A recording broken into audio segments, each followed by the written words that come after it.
今日又有咩好介紹咧？俾啲嘢大家睇下先。大家知唔知呢個係咩嚟啊？呢隻係一隻白雪雪嘅鴨。呢個玩法咧就係咧，大家睇下落嗱。呢幾日大家都見到天氣唔好啦，咁其實咧呢隻鴨其實會唔會可以因為出邊嘅天氣關係而受到呢個溫度嘅影響，變成一隻燒鴨咧？梗係唔得啦。但係佢而家白雪雪，基本上有機會變成燒鴨喎。但我又唔想攞出去，不如咁啊，我攞個紫外光燈照一照佢，睇下佢有乜反應。呢啲就係一支紫外光燈 ，OK。好啦，咁我就開紫外光燈，俾大家睇下啦。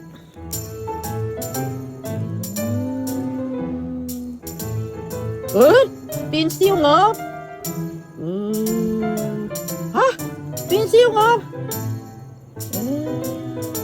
人哋就話要擺入焗爐啫，我哋唔使擺入焗爐都變燒鵝。哇！成隻燒鴨出爐，哇！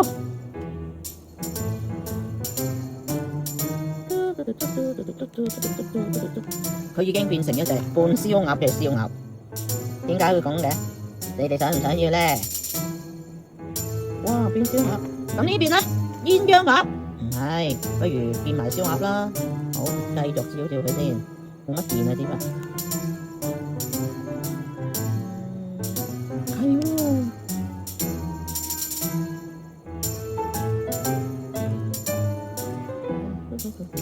成隻深啲喎。哇！當然仲會變深色啦，但我支筆冇乜電啊，真係深色咗喎。